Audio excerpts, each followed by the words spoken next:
Hello and welcome to another episode of the Fantasy Writers Toolshed. It's Richie back today with JM, Hey, hey. recording this on a very romantic Valentine's Day. I've just been eating some chocolates.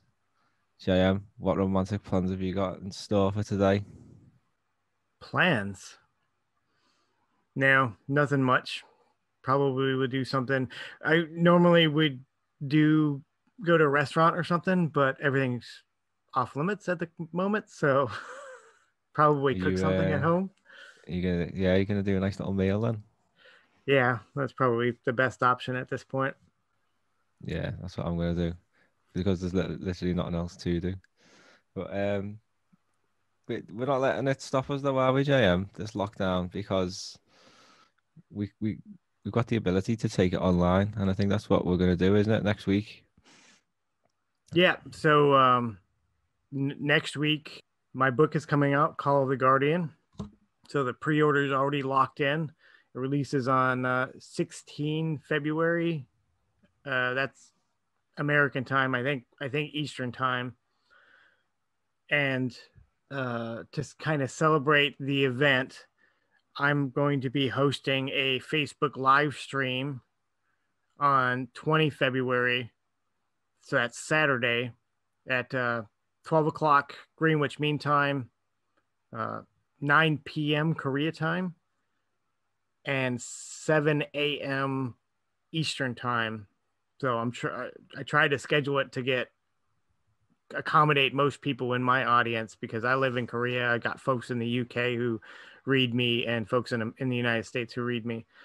But the details are on our Of Metal and Magic Facebook page. And that event is just going to be basically a virtual book reading. So think about if you've ever gone to a book reading event at a bookstore or a library or something. I'll start by reading a passage from the book and talking about the book and talking about OMAM, and then open up the floor for questions.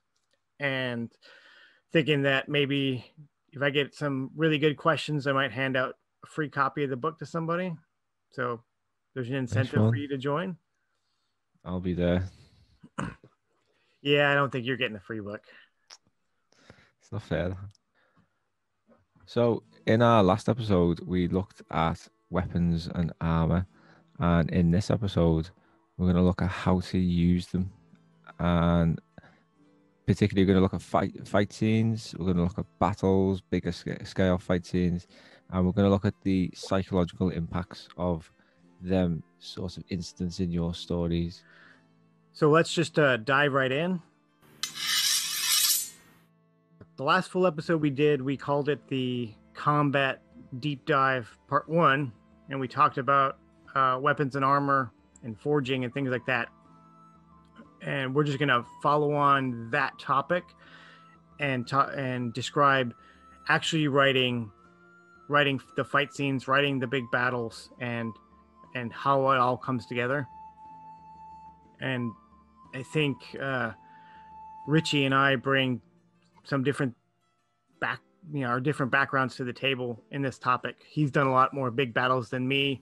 I've done I kind of my forte, I think, is writing small scale intimate fight scenes.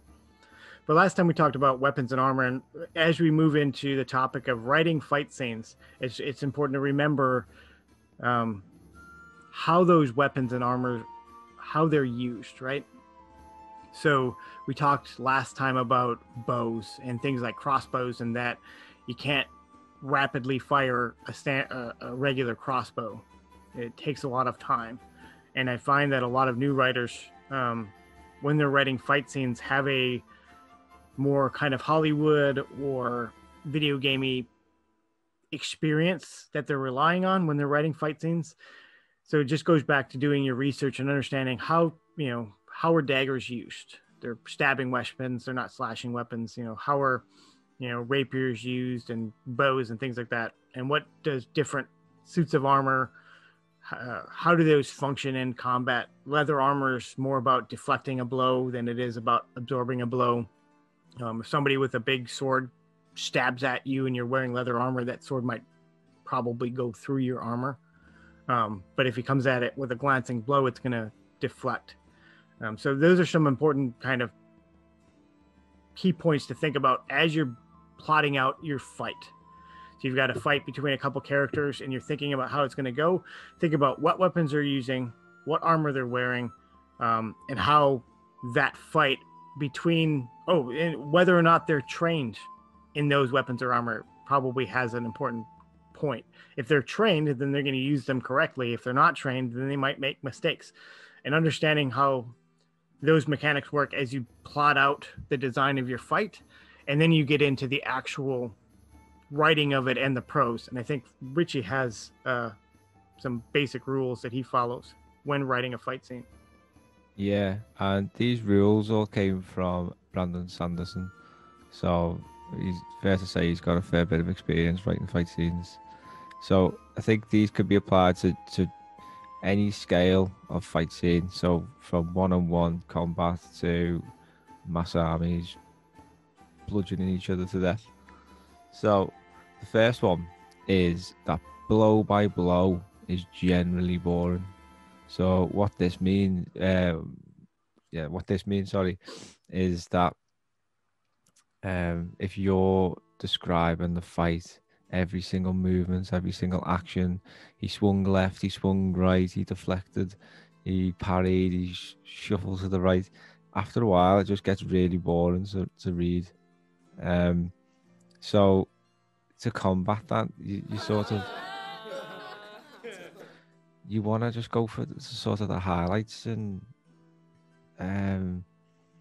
it's not really the highlights, just not consistent. Like, what do you think, JM? Do you follow this one? So I'll get into this a little bit later, but yeah, I generally agree that blow by blow detail is not a good thing. It is distracting. It does serve a purpose, and we'll get into that later. But generally speaking, you need to know, it's a fine art. You need to know what details are necessary and what aren't necessary. And don't forget that in addition to the action, emotion, thoughts, environment is also important. So don't lose the character in the intricate action description. Yeah, I think the biggest issue with blow-by-blow descriptions are that the battle scenes are fast, frantic, tense passages. So to have descriptions detailing every single movement just slows the pace down and really sort of frustrates you and prevents the story from progressing at a nice quick rate. So I think that's the big problem there. The second sort of rule I tend to follow is that clarity reigns supreme. So by that you mean it's ridiculous having big battles if it's impossible for your readers to follow what's going on. So to achieve clarity, just use simple language. Just map your battles out. If you're doing big armies, so in like Pariah's Lemons, I've got 2 sieges back to back. There's quite a lot of logistics involved in that at the end. But yeah, I had to map it out. I had to work out where the weak points are in the walls, which gates are going to be weaker after the first attack, what impact is that going to have on the second siege, how siege towers and artillery are going to impact the war and the sort of organization of the battle. Everything like that has a massive impact, and if you're not clear about the impact of everything in the story, then your reader's not going to be able to make any sense of it either. That being said, you probably didn't go into intricate detail about the guys carting the fodder around the battlefield. Yeah, no, I didn't include that, no. But maybe a niche subgenre. Battle logistics fantasy. Yeah, the people who go off. I have read a few good stories about that, like when you're going through battlefields after the battle, and there's people having to go through and like recover weapons and armor and brutal. Yeah, why would you let that stuff go to waste? Yeah. What's rule number 3? Rule number 3 is show instead of tell, or try to show instead of tell. It's something that comes up quite often, and I think it's particularly worth bearing in mind when it comes to this writing fight scenes, because they are very visible sort of things. Like you want your reader to be able to immerse themselves in what's happening, and if you're just telling them what's happening, it's a bit dull, to be honest. So like saying things like, our character felt tired after swinging his sword over and over. It's like, well, show him feeling tired. Like, how is he? If he's got a big suit of armor on, is he sweating? It's just like overheating kind of thing. So yeah, it's it's a big one. I think when you to make these scenes grand and capturing, then you've got to show and immerse the reader everything that's happening, especially like when it comes to like sound, sensations, and everything like that. Yeah, show don't tell is obviously a kind of a cornerstone rule or guideline of writing, but I agree. I think it has a tendency to come up a lot more in these action scenes when it's not warranted. Like you said, like the character felt tired. Like that's easy to show in the middle of an action scene. They fall to their knees, they lose their grip on their weapon, they're sweating. There's a lot of ways you can show that. And I think the reason why Sanderson reiterates show don't tell in fight scenes is because there is a habit to tell more than is necessary, rather than showing. So just something to keep in mind. It's a basic guideline, but it's a lot more relevant in writing these fight scenes because they should be more show oriented than other parts of your book. So that's a good framework, I think, for setting up this discussion. And then we'll move on now to some more specifics on actually writing and building your scenes. I have a lot more experience with small scale fight scenes as opposed to big battles. So a couple of things to keep in mind when you're writing these small scale intimate fight scenes is mood. And for example, using tension effectively. So fight scenes are generally fast paced. They go really quick, but you don't want everything to be fast and it to be over before your reader can realize what happened. So one thing that you can do is you can start by building tension before the fight actually starts. This could be if it's like an ambush scene where your heroes are getting ambushed by the bad guys. It could be developing that mood and that tension before the first blow happens, where they're looking around and they're sensing something's wrong, and they're, you show them feeling unnerved and uncomfortable, and then bam, an arrow or an attack or something. There's also ways you can build tension in the fight by you see it in Hollywood movies all the time, where the heroes are in their fist fight at the end of the movie, and then they break apart and they're just kind of like looking at each other and panting and giving time to recover. That's not for the characters and for the story. That's for the audience. That's giving the audience a chance to breathe. It's not particularly realistic. People don't just stop fighting in the middle of a fight, but it gives the audience a chance to breathe, to digest what they've witnessed so far, and then to kind of set the stakes for the future. So those are things that you want to keep in mind as you're building your broad plan for your fight scene. And then when you get down to the fine details of writing the fight scene line by line, then you need to pay attention to pacing and flow. Yeah. So one of the ways that you do pacing in your prose is sentence length and sentence structure. Yeah. If you have a lot of short, choppy sentences, that's going to pace very quickly.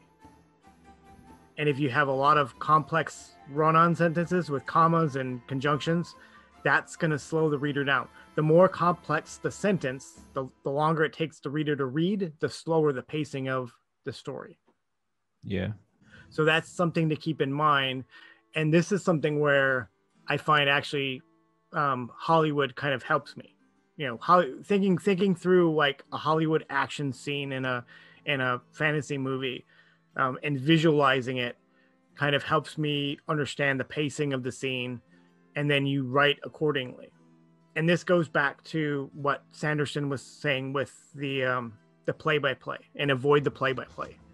Yeah. You don't necessarily always want to avoid the play-by-play. There's one very good use of the intricate action by action description, and that's basically your Hollywood slow-mo. So if you have a part of your fight scene that you really want to focus in on and you really want to slow it down, that's where you do the play-by-play. So maybe your hero is caught unaware and there's an arrow coming for them, and we don't know if it's going to hit the hero and kill the hero. At that point, if you start describing every single little action, so the arrow is coming through the air, he's swinging his sword, he turns around, he sees it. By then using a play-by-play, you are essentially creating a slow-mo scene as that arrow is approaching, because it's going to take your reader a long time to read through all that, and they're noticing every fine detail, which is what a slow-mo does, is it gives you fine detail. Yeah. So there is a use for it, and in that way, you can craft the speed of your fight scene by using your sentences. So longer, complex sentences to slow the scene down, shorter sentences to speed it up, play-by-play to do a kind of a slow-mo portion of it. And that's one thing that really good action scene writers understand, is how sentence structure affects the speed of the scene. Yeah. And something that I'd like to add to that as well is being specific with your writing as well. So name locations, name individuals, name weapons. This just enhances the scene, and especially if the terms are familiar to the reader already, then it's easy for them to follow and visualize everything that's going on. And something else which I think is very important is avoiding the passive voice. It's like when you're writing action, you want things to be immediate, and active voices just work so much better. So, and regarding your point on clarity, clarity is absolutely important, and efficiency, because as you mentioned, you want the fight scene to be fast, which requires short, concise sentences. So you need to make sure that each word in those sentences is clear and unambiguous and is conveying the meaning it needs to convey, because you don't have a lot of words there for your reader to understand what's going on. If you're using short, choppy sentences to do a quick fight scene, then who you're talking about needs to be very clear, and the movements that they're making need to be clear. Any other thoughts on the small, intimate, one-on-one fight scenes, Richie? I think with the smaller ones, the intimate ones, you can get into the character's head a bit more. So there can be sort of brief flashes of introspective thought. I think while the fight's still going on, say if they're circling each other, for example, and they're tired, then there's no reason why you can't dip in and out of thoughts and stuff like that. That's also a very effective pacing tool as well. Yeah, If you don't want to do the Hollywood, they break apart, it could be that, you know, I'm blocking a sword that's coming at my head. And then in that section, we get some introspection, and that slows the scene down from the reader without actually interrupting the fight. We're pulled out of the fight to build some tension, to give the reader some time to process it, and also to build some suspense about what's going to happen. You know, is he going to survive? So it's a very good pacing tool to use introspection in a smaller fight scene as well. Yeah, definitely. And I think something that I do think does get taken for granted a bit when reading fight scenes is that these are struggles between life and death. Like if you're gonna lose this fight, you're gonna die. And sometimes when people are in these situations, it doesn't really hit home. But then when it does, like things change. So the person's attitude within a battle can change. If the sort of confidence goes, the resolve goes, fatigue overcomes them, the confidence could all of a sudden go. These are little things that you can explore in especially in intimate battle scenes, the ebbs and flows of dueling. People get on the back foot, then it's all of a sudden switched around, and you can use that to your advantage, especially when you're trying to not make the outcome predictable. And on the flip side of fatigue and exhaustion, desperation can be powerful as well. So like people, when they think it's do or die, they can do incredible things.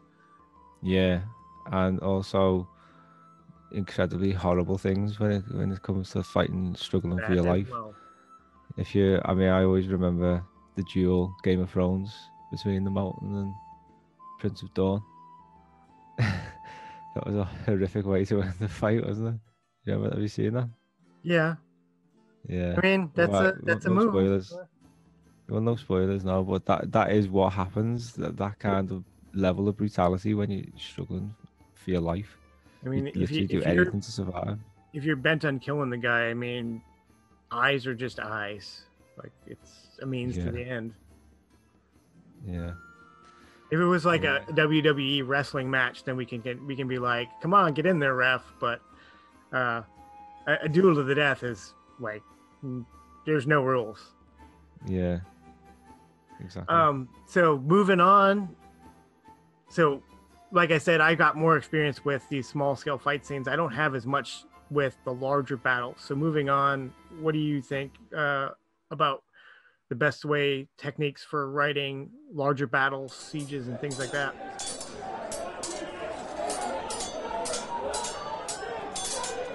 I love big battles. I don't know what it is. I think it's a lot of the fantasy stories that I've read and really loved. I've always had big battle scenes in. Always big battle scenes towards the end. Like there's got a sort of the outcome's always decided by a big battle, and I kind of read the story now expecting the big battle at the end. I would always be disappointed if there wasn't a big battle. So some of my favourite battles from fantasy: Helm's Deep, Minas Tirith, Lord of the Rings. I love the battle scenes in Game of Thrones. Absolutely sensational, and especially when you come to the visuals in the series, in the Battle of the Bastards, for example, where the bodies piling up. That is something that does not get featured enough in fantasy. Like, it's not like a computer game where dead bodies just disappear into the ground. These bodies pile up, and especially in sieges, which is something that I think we're going to talk about in a little bit more detail, because sieges are types of scenes, types of battles that feature an awful lot in fantasy. So I mentioned two there: Helm's Deep, Minas Tirith, both sieges. And I don't know if I would call Helm's Deep a siege, because pretty much, at least it's been a long time since I read the book, but in the way the film portrays it is the moment the orc army arrives, they attack and they're like within the walls on the day. Like sieges are days, weeks, months of just cutting off supply lines and things like that. I don't know if Not necessarily. Like the sieges I have in Pariah's Lament lasted 2 days. It's just as long as however long the defenders can hold out for.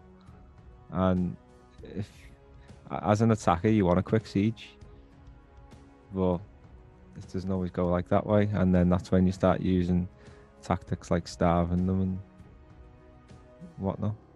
But yeah, so when it comes to battles, especially battles involving sieges, it's so important to understand um what can influence the outcome of a battle. And to learn these things, it's really helpful to look back at history.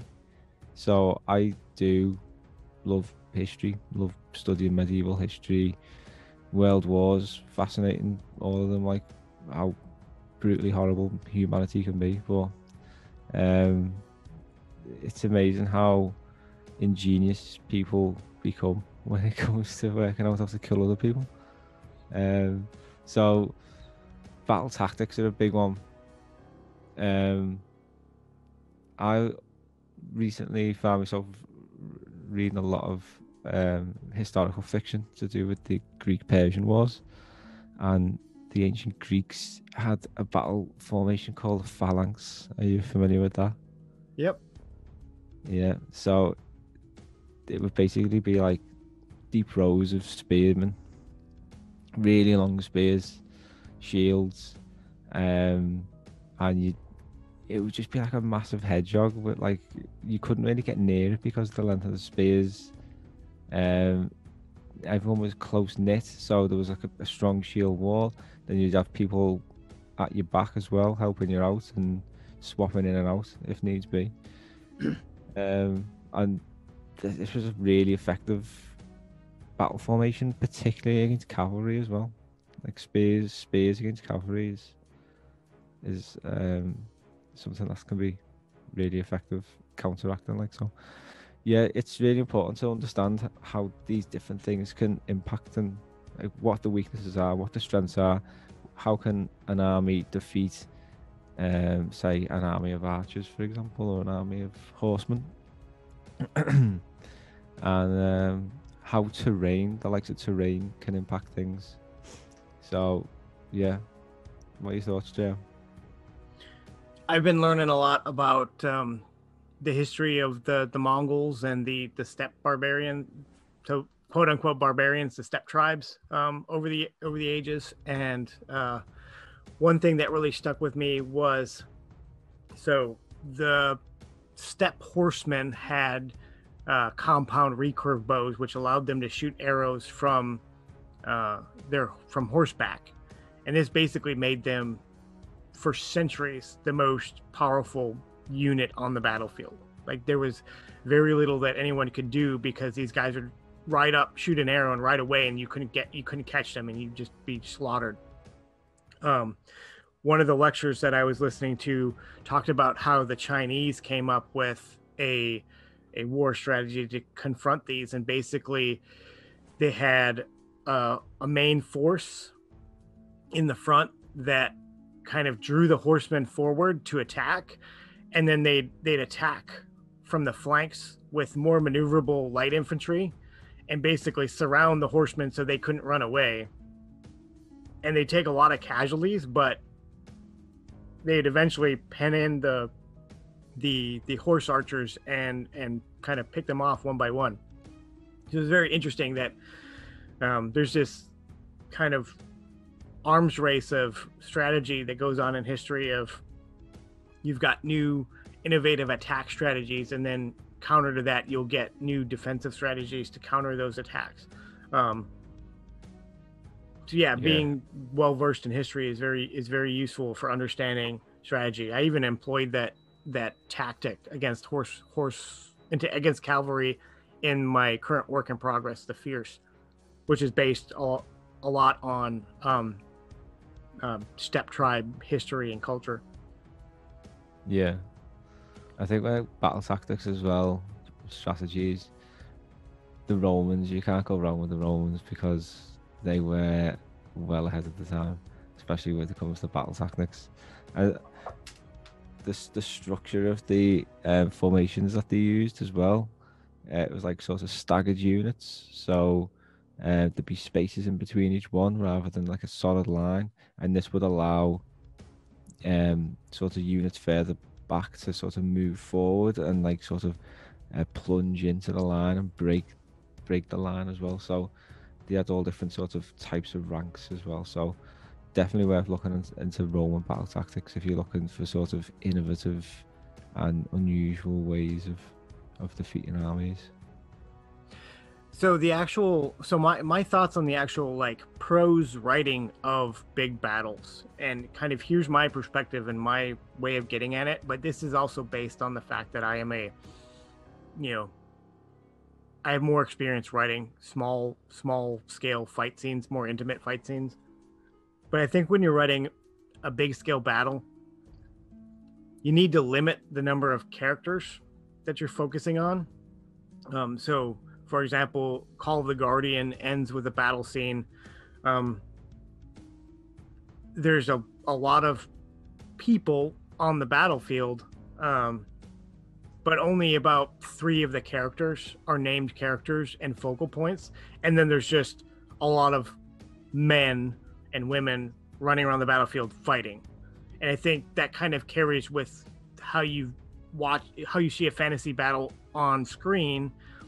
Is there's a lot of moving bodies, but there's only a few of the main characters that you're focused on and whose actions you care about. So one way to make a battle intelligible is to limit the number of characters you're dealing with. And then if you've got a wide cast of characters, so something like Helm's Deep where you've got a lot going on, then you're probably, I would imagine, going to approach that with scene breaks as you're jumping from group of characters to group of characters. So you have a scene within the larger battle where you've got one group of characters doing their part of the fight, and then you break and then you move to another scene and you show what another group of characters are doing. And so you're kind of small scaling the larger battle. That's how I would approach it. How do you approach the actual text of writing a battle? Yeah, it's tricky because especially large scale battles with like thousands and thousands of people, and how are you gonna reveal what is happening from one person's perspective, especially if you think this person's got a helmet on, their vision is very limited. So how are they going to see what's happening on the far eastern side of the battle? So one thing I love to do is just to introduce perspectives. I know you mentioned like characters there, limiting the amount of characters. It helps to sort of be selective in the perspectives that you choose. So if you've got 2 characters that are fighting side by side, it doesn't really make sense to dip in and out of each of their perspectives because they're having the same experience. So to reveal more about what's happening in other parts of the battles, why can't you introduce a character who's fighting on the flank, for example, and they've got a completely different experience? Perhaps they've got to deal with a cavalry charge, surprise cavalry charge, completely different to what's happening in the middle. So perspectives, I think, is a variety of unique perspectives is a great way to show a battle developing. And if you can show like things going wrong in one part, and that has a knock-on effect on everybody else, and it creates conflict and builds the suspense, which is exactly what you want from a battle. And by breaking between perspectives and locales, really, it also allows you to create tension and suspense. So if something really bad happens to one of your characters, they're knocked down, it seems like they might get killed, and then you cut away, like you build suspense that way, right? That's a great technique to use. And then another important question to ask yourself when you're when you have these big battles too, is the battle itself important? Is that the critical point, or is what the characters are doing more important? So if the battle is kind of the backdrop of something else, then you can get away with not having to describe as much, and then kind of coming back to the and seeing the aftermath of what has happened, and then that kind of conveys what the battle was. So, for example, in the Valley of Magic, one of my stories, one of my books, there's a big fight throughout the city at the end of the book, but I fixate on just only two characters who are basically chasing down the villain through the streets. So there's stuff happening around them that they see, but basically you don't actually witness the bulk of the battle in the city. You just witness the chase, and then they get, spoiler alert, they get the bad guy, and then you pick up finer details from that point about other things that have happened as they're kind of recovering from the fight. So one question you want to ask yourself also as well is, is the battle the important part, or is something else the important part? And that might help you understand how best to write it as well. So we've covered quite a bit there, and it's not comprehensive by any means. But what I do have, which you may find useful, are some more detailed guides on battle tactics, particularly looking at specific types of defensive fortifications, a detailed guide on sieges, and I've also got a detailed guide on our own page on how to write fight scenes. It just goes over the 3 points that we covered earlier on. Before we finish, we wanted to talk about something that is really important if you're writing character-driven stories, and that is the impact of warfare and of fighting and killing. Because people don't just stab someone and just walk away as if nothing ever happened, unless they're sort of sociopaths, demented individuals. These actions have massive psychological consequences on a moral level and sort of an ethical level and a philosophical level as well. So that's what we want to talk about, isn't it, JM? Yeah, I think it's something that gets overlooked a lot in writing. You just kind of have your band of heroes, and they go from fight to fight, and they're never really affected by it. They're just like, that's what we do. We're heroes, and we swing swords, and but that's not how it works. There's personal, and I think you hit the nail on the head when you talked about character-driven stories. Well, most fantasy is character-driven, at least today. So if you're concerned about conveying your character, you probably need to understand and think about and describe how all this fighting is affecting your characters. And so the first thing is trauma. So trauma can be a very useful character development tool in your writing, and it doesn't have to be just strictly based on warfare. Any sort of trauma builds compelling points to your character's background. It creates weaknesses in their character, things like that. So, for example, in Call of the Guardian, the main character, right at the beginning of the story, you learn that the main character, his mother died in a fire, and he barely escaped alive, and he's got terrible pyrophobia in a world full of dragons and fire everywhere. So that creates a compelling, it makes him real, makes him human and flawed, and it also gives me a great weakness that I can exploit throughout the story. Yeah. Same thing with the effects of fighting. So somebody who's never, these coming of age young adult fantasy tales where someone's just lived this quiet life and never been in a fight before and then kills somebody is going to be problematic. Now, keep in mind killing someone in a medieval setting and someone dying in a medieval setting is going to have a lot less impact than it does in a modern setting. Like, we are so we don't see death around us the way that someone in a medieval setting would. People just dying from disease, from bad food, from dying in childbirth.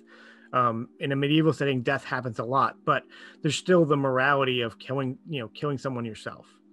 And the other thing to think about is when you're thinking about trauma, so putting it into perspective and putting it into the setting. So PTSD, post-traumatic stress disorder, is a thing, and it can come about of all sorts of different trauma. So people, rape victims get PTSD, military veterans get PTSD, but the effects that manifests in the character is going to be different depending on the context. So a modern military veteran with PTSD oftentimes will have hypersensitivity. Why do they're always looking around, they're always scanning their environment, they're always nervous that something's going to happen. Why are they like that? Well, because they came from a battlefield where just walking down the street, there could be a bomb hidden on the road and they get blown up, and they've got to look for it. They've spent 6 months or a year. Everywhere they go, they have to be looking for bombs. That doesn't exist in a medieval setting. So a medieval veteran with PTSD is not going to have hypersensitivity. They're going to have other conditions, other manifestations of their trauma. It might be, hyper guilt, where they just start breaking down crying because they're like, oh, I killed all these people, and it finally hits them. They might have, nightmares of that battle where there was a sword blade 2 inches from their eye and they could have died. But they're not going to have hypersensitivity walking down the street looking for bombs and people to jump out at them, because that's not the environment that their trauma developed in. So it's important to understand that the trauma that your characters face has to be related to the events that trigger the trauma. And any thoughts on that, Richie? It's PTSD, any kind of psychiatric issues that sort of develop from these traumatic incidents like depression, anxiety, panic attacks. They are very debilitating. And I think if you've never experienced anything like that, you don't really appreciate how debilitating they actually are. It's become more openly discussed now, depression and things like that. Everyone goes through it. It's the mental wounds that for some of us they're sort of harder to overcome than others. And loads of people I know have had depression. I mean, I've had depression in the past. It's a really common thing, and people, our characters are just people like anybody else, and they go through these things. And especially if you imagine how stressed you get in your job, for example. Imagine being a soldier having to fight off within a siege, fight off a big army in a siege for days and days and weeks. All these little things have massive impacts psychologically, and it's as to make our stories more compelling and interesting and believable. Our characters need to experience these things, and for us as writers, we need to explore them as issues as well, to help readers. They might be looking for answers and ways to overcome these things as well, and that's how we can help them. There's also a human you can inject kind of a human interest aspect into the story, and also make it relevant to modern readers. So, for example, like a siege survivor might witness a young child who got poisoned or who starved to death or something like that, and that's what that character carries with them, and that definitely resonates with the modern audience and the idea of like civilians on the battlefield and all this kind of thing. So you can you can keep it contemporary to that setting, but also have some modern kind of moral sense to it, and also make it this kind of human interest angle that the trauma is related to, human suffering and things like that. Another writing Call of the Guardian, another thing that I kind of thought about was so different cultures deal with death in different ways, and that's something I kind of toyed with in my recent novel. So the main characters come from a village that has a certain way of dealing with death, and then they go to another place and they fight in a battle, and in the aftermath of that battle they witness a different custom, and it's kind of jarring for them, but at the same point they join in the new custom, and then they find it helps them get through what they dealt with. And so another thing to think about is that not every culture deals with death the same way. Some cultures get sad, some cultures get angry, some cultures valorize the fallen and the warriors. Yeah. And kind of the last thing that I wanted to mention was the larger scale.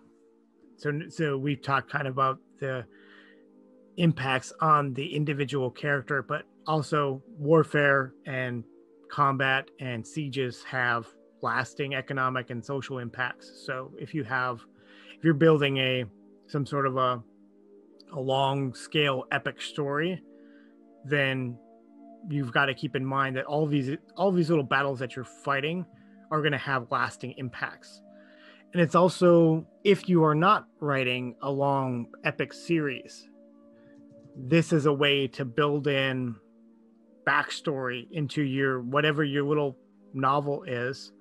You can build in backstory and impacts by referring to past wars and the effects of the past wars, and how that suffering and hardship influenced people and changed their way of thinking and changed culture and things like that.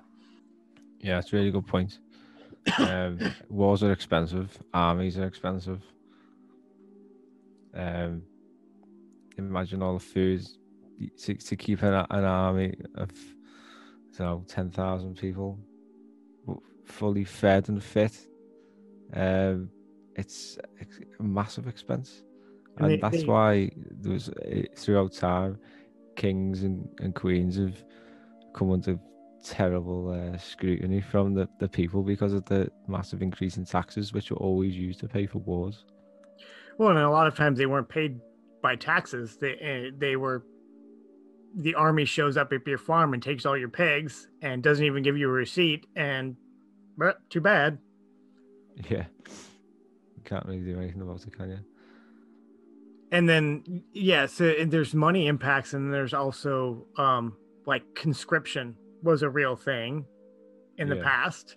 So your husband or brother or whoever might just be grabbed one day and said, hey, you're in the army now, and he dies, and that's going to have a lasting impact on that family, and potentially if a character spins off of that family, that they're going to remember that.